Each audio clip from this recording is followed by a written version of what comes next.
next question everyone on your screen. What is the term for a wound caused by a sharp edged instrument resulting in a clean and regular incision?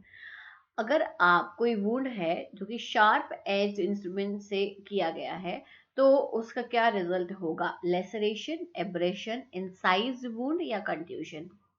बताइए किस type का wound होगा अगर sharp object से मारा गया है तो? वुंड का टाइप बताना है.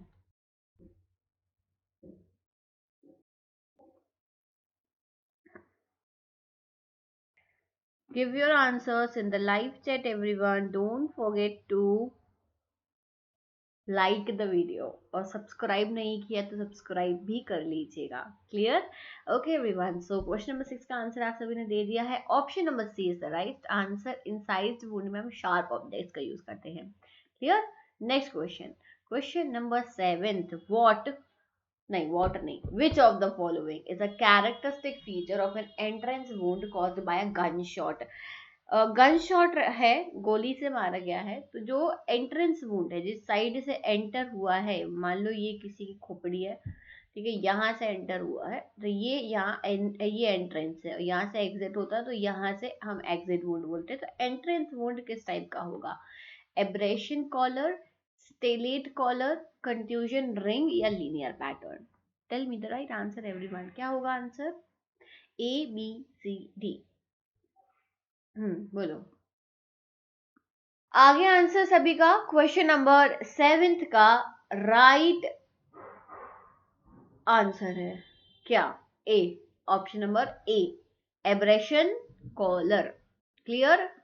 नेक्स्ट आ जाओ, क्वेश्चन नंबर 8 पर आते हैं हम. In case of hanging what type of injury is commonly seen in a ligature mark around the neck? भाई अगर हैंगिंग का केस है तो गले में जो लिगेचर मार्क होगा वो किस टाइप का होगा? एब्रेशन, इंसाइज्ड वुंड, कंट्यूजन या लेसरेशन? किस टाइप का वुंड आपको देखने को मिलेगा? एब्रेशन, इंसाइज्ड वुंड, कंट्यूजन या लेसरेशन? बोलो क्या होगा? क्वेश्चन नंबर 8 का आंसर देना है. 8 का आंसर होगा ऑप्शन नंबर, दे दिया आंसर चैट में, ए, एब्रेशन. यस, बिल्कुल correct. A, abrasion is the right answer. Next question, question number 9.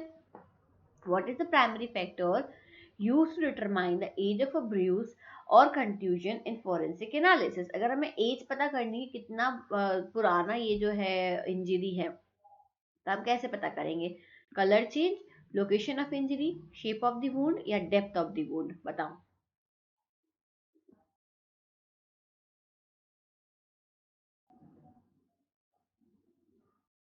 A, B, सी या D? What will be the correct answer? आगे आंसर. चलो, आंसर इज क्वेश्चन नंबर 9 का answer भी ए है, colour change की मदद से. क्लियर? आगे बढ़ते हैं हम. Question number 10. 10वें क्वेश्चन पर आते हैं हम. और 10th question is in forensic medicine which of the following injury is associated with? तो यहाँ पे क्या है? विथ अ टीयरिंग और स्ट्रेच ऑफ अ स्किन. तो हम उसको ड्यू टू सडन एक्सेलरेशन और डिसेलरेशन.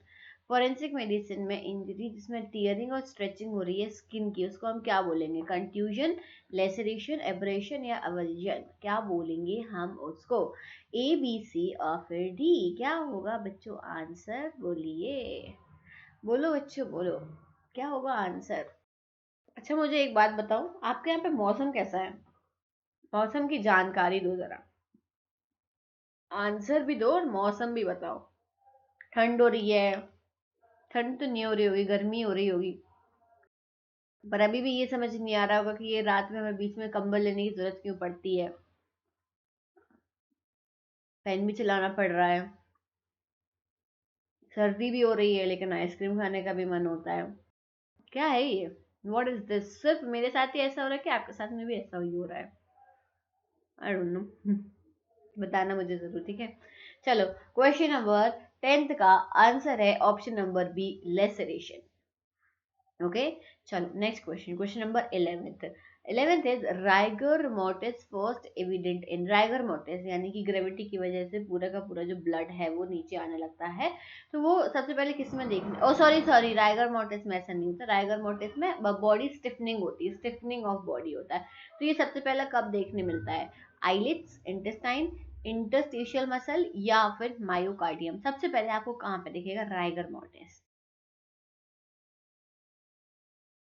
बोलो क्वेश्चन नंबर 11th का आंसर दीजिए एवरीबॉडी। अच्छा मुझे कमेंट में बताना एनएफईटी की प्रिपरेशन कौन कौन करना चाहता है, आज के कमेंट सेक्शन में मुझे ये बताइए एनएफईटी के लिए कौन कौन पढ़ना चाहता है। ठीक है, मैं उस हिसाब से फिर जो है आपको लेक्चर्स ला के दूंगी। ठीक है, और बायो के लेक्चर्स जो हैं, एनएफईटी में बायोलॉजी सब्जेक्ट भी है ना, तो बायो के लेक्चर्स मेरे दूसरे चैनल पर आएंगे, बायोलॉजी बाय प्रियांशी के नाम से जो चैनल है उस पर, तो वहीं मिलेंगे आपको वो लेक्चर्स, तो उसको सब्सक्राइब कर लेना। ठीक है, ओके एवरीवन, तो क्वेश्चन नंबर 11th का आपका आंसर है ऑप्शन नंबर ए, आईलिड्स में, सबसे पहले आईलिड्स में देखने को मिलेगा। नेक्स्ट क्वेश्चन नंबर 12th पर आते हैं हम।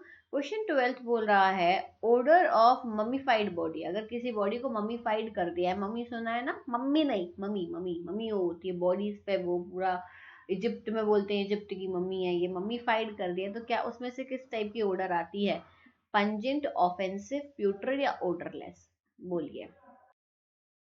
मम्मीफाइड बॉडी में से किस टाइप की ओडर आपको आएगी, ये बताना है।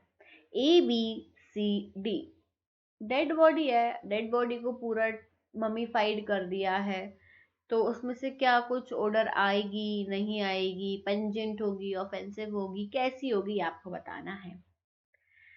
क्वेश्चन नंबर 12th है ये, टोटल 25 क्वेश्चन हम करने वाले हैं। ओके, आगे आंसर एवरीवन, आंसर इज जिसने बोला है ओडरलेस, बिल्कुल सही आंसर है, D is the right answer. Next question, question number 13 पर आते हैं हम। In a suicide case pistol was found tightly gripped in hand, देखो कोई सुसाइड केस था तो उसके हाथ में पिस्टल मिली, this is suggestive of which of the following condition, क्या लगता है, देखो ये नहीं पूछा है कि सुसाइड है मर्डर है, ये नहीं पूछा है, बस उन्होंने लिखा ही है कि सुसाइड केस है, पिस्टल ग्रिप पाई गई हाथ में, तो इसको हम क्या बोलेंगे, इस कंडीशन को, कैडावरिक स्पाज्म, राइगर मोर्टिस, हाइपोस्टेटिस या एल्गर मोर्टिस, क्या बोलेंगे इनमें से हम, इसमें से एक कंडीशन को,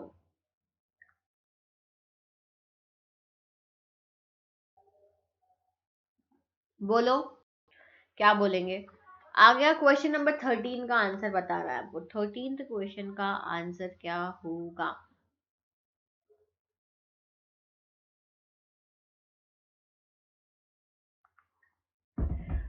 ओके, तो क्वेश्चन नंबर 13th का आंसर होगा option number A, cadaveric spasm. ठीक है, नेक्स्ट क्वेश्चन नंबर 14th पर आते हैं। The dead body of a murdered person की डेड बॉडी को मॉर्चरी में लाए गए प्रिजर्वेशन के लिए, तो which of the following statement is not correct, correct कौन सा नहीं है, the body should be never undressed before the doctor has seen it, the body should be stored averagely at 4 degree Celsius, the body can be stored at minus 20 degrees 20 degree to preserve it for long duration, the body can be embalmed before postmortem, बताइए ये इनमें से कौन सा correct नहीं है statement, वो पूछा गया, A B C D, choose the right answer everyone. मुझे ऐसा लगता है कि ये यूनिट ज्यादा सिंपल है, सारी ही सिंपल थी यार, कुछ ही थी जो थोड़ी टफ थी।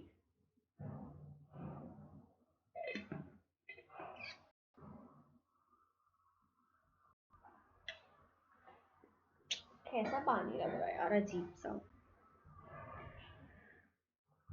क्वेश्चन नंबर 14 का आंसर देना है, हो गया रेडी, आंसर दे दिया सभी ने, option number D is the right answer, very good everyone. चलो आ जाओ भाई नेक्स्ट क्वेश्चन पर, question number 15, the injury sustained by skin due to an alternating current is called, current यानी इलेक्ट्रिकल इंजीनियरिंग नहीं, इलेक्ट्रिक इंजरी की बात हो रही है, तो हम उसको क्या बोलेंगे, brush burn, filigree burn, joule burn या अर्बोरेसेंट मार्क, क्या होगा ये, एक आंसर दो, ABCD। देखो आज मैं थोड़ी सी लो साउंड कर रही होंगी, पर स्टिल मुझे लेक्चर लेना है कैसे भी करके, तो मैं आपका सिलेबस जो है कंप्लीट कराऊंगी। जो भी मैंने आपको बोला, जो भी मैंने वादे किए हैं, I don't know how many of you trust me, but मैं अपनी चीज़ों को लेके बहुत ज़्यादा श्योर रहती हूँ कि अगर मैंने किसी को बोल दी कि भाई ये चीज़ आपकी करूँगी, तो फिर वो मैं करके ही रहती हूँ। और मैं यही बोलूँगी आपकी लाइफ में भी ना ऐसा एक उसूल होना चाहिए, रूल, डिसिप्लिन जिसे हम बोलते हैं, डिसिप्लिन होना बहुत ज़रूरी, कि अगर आपने बोला है, ठीक है, अब no matter what condition comes, no matter how much you are struggling, no matter what struggles you are going through, what hurdles are in front of you, you have to overcome each and everything, because you have given your words, then be on those words। तो ये भाई अपने शब्दों पे रहो, सीधी बात ये है, बोल दिया तो करना, बोल दिया कि पूरे जितने भी आपके चैप्टर्स हैं, 12 चैप्टर्स पूरा पढ़ाऊंगी, पढ़ा दिया। मैंने कहा था टॉप 25 क्वेश्चन यूनिट वाइज कराऊंगी, ऑलमोस्ट कंप्लीट, एक यूनिट बस बचा, तो मैं अपने शब्दों पर खड़ी उतरी हूँ।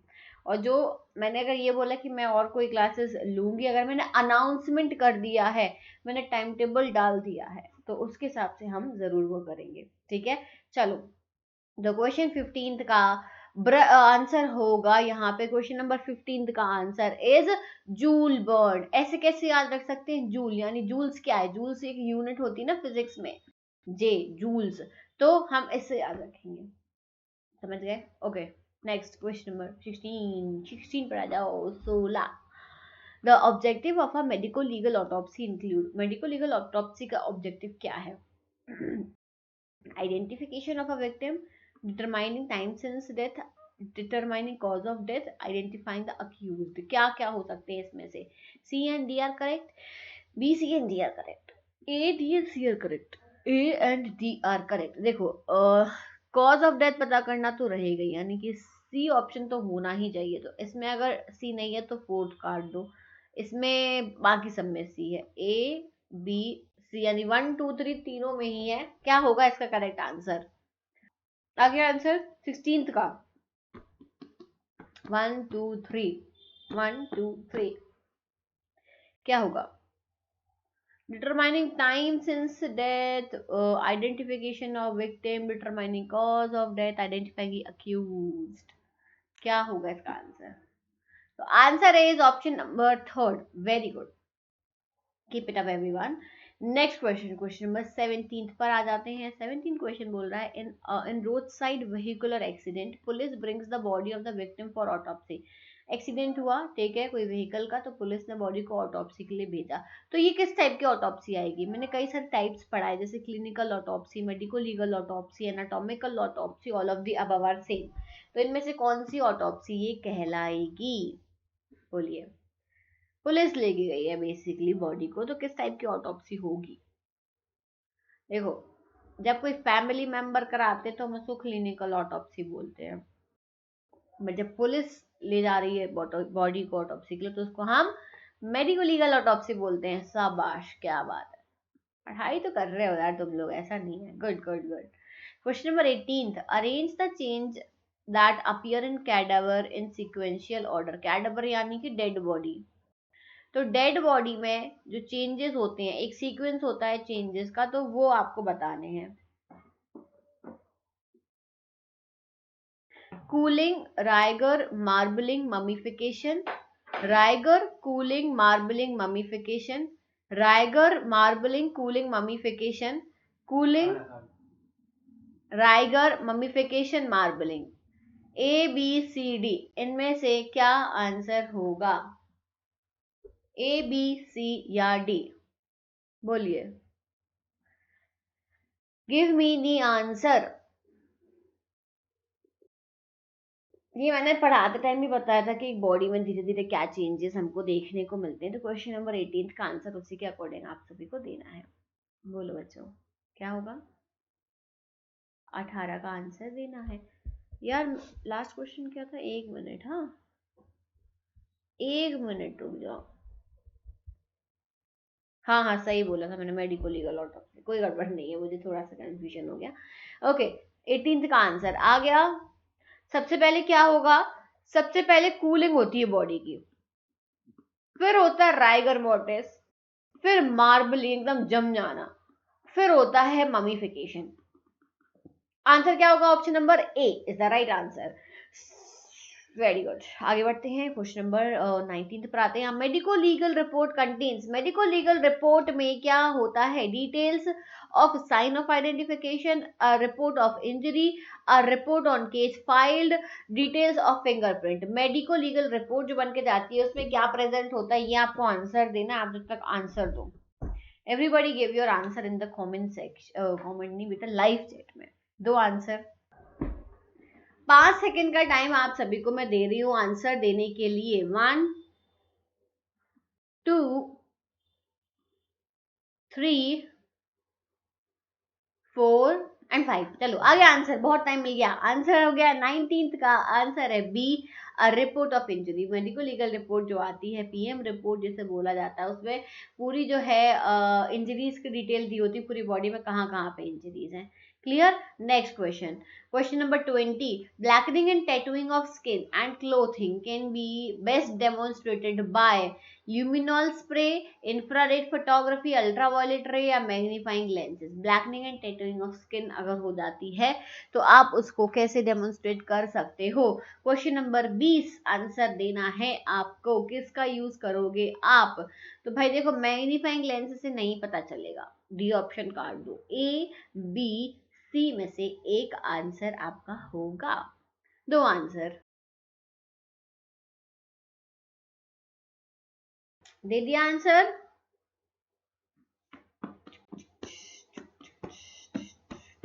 Okay everyone, answer is infrared photography. ठीक है, इंफ्रारेड फोटोग्राफी करते हैं। क्वेश्चन नंबर 20 का आंसर होगा। क्वेश्चन नंबर 21 पर आ जाओ बच्चों। The wound is passing through and through the body, इधर से गया इधर से निकल गया, उसको उस टाइप के वुंड को हम क्या बोलते हैं? इंसाइज, लेसरेटेड, स्टैब या परफोरेटेड।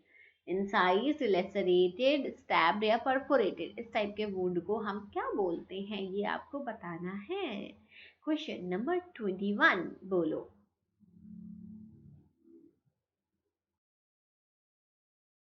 आगे answer. Okay, very good. Perforated wound, यहां से गया, मान लो ये किसी का सर है, यहां से एंट्री हुई, यहां से एग्जिट हो गया, दिस इज परफोरेट, परफोरेट करके निकल गया। चलो नेक्स्ट। ओके, टेक्निक्स पे है। Question number 22। Dry ash method is used for the extraction of following poisons from viscera. Dry ashing method मैंने आपको पढ़ाई है, उसका यूज किस टाइप के पॉइजन्स को एक्सट्रैक्ट करने के लिए होता है? Metallic poison, volatile poison, non volatile या फिर वेजिटेबल पॉइजन। इनमें से किसको एक्सट्रैक्ट करने के लिए हम यूज करते हैं ड्राई एशिंग मेथड को? देना है आंसर आपको चैट में। चैट चैट चैट, कौन कौन पहली बार देख रहा है आज वीडियो? कौन कौन है जिसको पहली बार मेरे चैनल के बारे में पता चला कि मतलब आपको यहाँ फ्री क्लासेस मिल रही हैं? ढूंढोगे भी तब भी नहीं मिलेंगी। मुझे ऐसा मालूम चला है कि ऐसे बहुत सारे लोग हैं जो सीयूईटी पीजी के लिए, एनएफएटी के लिए, इन सब के लिए कोर्सेज बेच रहे हैं और काफी costly. So I just felt like कि वो सिर्फ आपको, आई डोंट नो, मतलब ये चीज़ें बहुत सिंपल है। बच्चों को बोलती हूँ एंट्रेंस एग्जाम्स की आप प्रिपरेशन खुद से कर सकते हो, उसके लिए आपको यूजुअली पैसे देने की ज़रूरत नहीं है, वो भी इतना ज़्यादा। एक एवरेज अमाउंट ठीक है भाई, 1000-2000 रुपये दे दो, ठीक है, इतना इतना ठीक है। आप 8000 रुपये किसी चीज़ के लिए चार्ज करो, दैट इज़ टू मच, वही बच्चों से, तो ये गलत बात है। आगे आंसर इसका क्वेश्चन नंबर 22 का आंसर है option number A, metallic poison जो होते हैं उसके लिए ड्राई एशिंग मेथड लगाते हैं। जिसको ड्राई एशिंग मेथड नहीं पता है बेटा, मेरे लेक्चर जाके देखो, मैंने पढ़ाया हुआ है। Question number 23। Stars auto process is used for the extraction of, stars auto यही पढ़ाई है। इसका हम यूज किस चीज के एक्सट्रैक्शन के लिए करते हैं? Ethanol from blood, poison from viscera, पेटिलिन फ्रॉम सलाइवा या यूरिक एसिड फ्रॉम यूरिन, किस चीज के एक्सट्रैक्शन के लिए हम इसका उपयोग करते हैं? क्वेश्चन नंबर 23 का आपको आंसर देना है। 23 स्टार्स ऑटो प्रोसेस का यूज हम किस लिए करते हैं? देखो, सलाइवा से तो नहीं करते, ब्लड, विसरा या यूरिन, यूरिन के टेस्ट तो मैंने अलग से बताया ना, यूरिक एसिड के, तो ये भी नहीं होगा, यानी ए या बी में से ही एक आंसर होगा, और आंसर है option number B. Very good, right answer.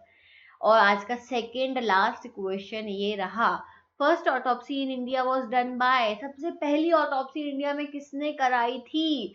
Option A Buckley and Chennai, Mackenzie in Kolkata, Woodford in Mumbai, Hamilton in Delhi. बताइए इनमें से ही एक महान मानुस है जिन्होंने जो है ऑटोप्सी सबसे पहले इंडिया में फर्स्ट ऑटोप्सी इन्होंने कंडक्ट करी थी। क्वेश्चन नंबर 24, देखो पूछा जा सकता है, ये क्वेश्चन इंपॉर्टेंट है, क्वेश्चन ये पूछा जा सकता है बच्चों, इंपॉर्टेंट क्वेश्चन है। Answer is option number no, option number A is the right answer. Okay, next question, question number 25, 25 पे आ जाओ, 25। Tearing of skin and subcutaneous tissue is called, skin का टीयर होना और सबक्यूटेनियस टिश्यू का tear होना, abrasion, laceration, contusion या avulsion. Abrasion, laceration, contusion या अवल्जन, क्या बोलेंगे हम इसको? टीयरिंग ऑफ स्किन वुंड में से क्वेश्चन है, आंसर देना है, क्या बोलेंगे? आंसर दो बच्चों, जल्दी जल्दी आंसर दो, लास्ट क्वेश्चन है, और फिर आपको कमेंट भी करने, कितना काम देती हूँ ना मैं, कमेंट भी करो, लाइक भी करो, सब्सक्राइब भी करो, और फिर जो है लाइव चैट में आंसर्स भी, तो बहुत बर्डन है मेरे बच्चों पे, बेचारे मासूम से बच्चे, इतना बर्डन, पर करना पड़ेगा, करना पड़ेगा, कोई ऑप्शन ही नहीं है, कर देना यार, इतना तो कर ही सकते हो, और क्या ही बोलती हूँ मैं करने के लिए, पढ़ाई करो और ये करो, बस वो खुश रहो, मजे करो जीवन में। आगे आंसर, तो आज के लास्ट क्वेश्चन का आंसर मैं आपको बता देती हूँ, आज के लास्ट क्वेश्चन का आंसर है laceration, option number B is the right answer. और यहाँ पे हमारे सारे क्वेश्चंस खत्म होते हैं, अब हम मिलेंगे कल शाम को 6 बजे। वैसे तो हमें आज जो है ये लेक्चर आपका आएगा, ये 11 यूनिट है, यानी 12 तारीख को आएगा, वैसे तो हम 12 को कंप्लीट करने वाले थे, लेकिन आप सभी ने जो है मुझसे छुट्टी मांगी संडे की, कि हमें संडे का ऑफ दे दो, इसी कारण से मुझे बीच में 10 तारीख को ऑफ देना पड़ा, नहीं तो अभी तक आज कंप्लीट हो गया होता, पर कोई बात नहीं, एक दिन का रेस्ट भी तो जरूरी है। तो okay guys, we have completed our total unit 11 and we will be starting our unit number 12 tomorrow, and with that we will complete our syllabus. So thank you so much for watching this video. I'll see you soon in the next video. Till then, take care, bye bye.